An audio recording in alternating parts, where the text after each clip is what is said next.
And as we head into the winter, it's now impacting our snowbirds and part-time residents. Fox's Stephanie Bennett joins us live in Phoenix with that story. Stephanie, what is snowbirds and how is that affecting Arizona specifically?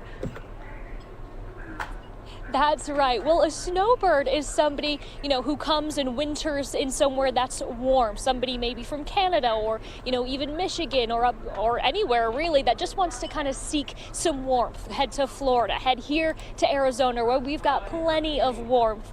Now, both local and international snowbirds are being impacted this year, and it's taken a big hit on those tourism dollars. We're missing the sunshine and we're missing the warmth. Bob Slack and his wife Lois have been wintering in Florida for the last 22 years. But this year, because of COVID-19, they're trading in the golf clubs for snow shovels, preparing for the long Canadian winter ahead. We had to go out and buy some things. My wife Lois, she didn't have a winter coat or any boots. Didn't have snow tires, had to buy snow tires for the vehicle. Florida is the most popular winter destination for Canadian snowbirds, with around 500,000 of them visiting the state in a normal year and spending billions of dollars. However, as COVID-19 cases rise, the Canadian borders remain closed to non-essential vehicle travel. They can still fly into the U.S., but most are opting to stay home. With our age, we're the ones that are susceptible, and we don't want to fly.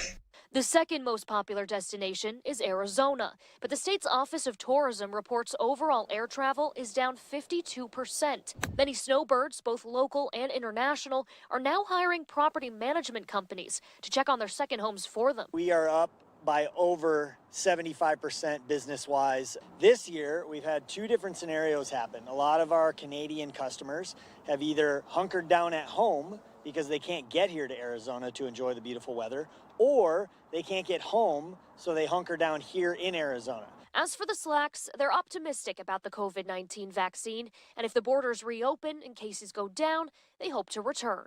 As long as we stay healthy, there'll be another year, and we can go and enjoy it.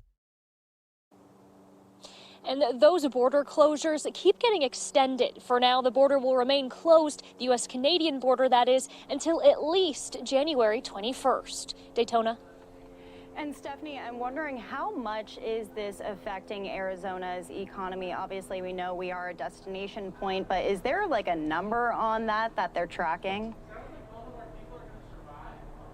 Yeah, they've been tracking some numbers since about September time. Now, just overall, the flights right now are down about 52%, which is quite a lot. Now, usually here in Arizona, those tourists are spending billions of dollars, but right now it's in the millions, which is still a lot, but they are about 60% below what they typically should be. But those numbers are still coming in. And, as the coronavirus goes on, and, most of it was in the summer, we saw those big spikes. We're seeing another spike right now. So it could deter a lot of snowbirds, but still flights are slightly picking back up, going from Canada to here, going to other states to here. So it's only a matter of time, but we'll have to see how this all pans out. But the CDC does recommend that if you are planning on traveling, they recommend against traveling. But if you do want to travel here to Arizona or wherever you're going this year, it's a good idea to check the state's or the town's travel advisories if they have any restrictions in place that people should know about before traveling, and always get a COVID test before you travel and a few days after you arrive. Yeah. I'm also curious though, because I've seen these numbers come in. Obviously, we're located in Phoenix, Arizona. We have record amounts of people moving to the state every single day. So do you think that they are kind of counteracting these numbers with the amount of people who are just becoming Arizona residents in general?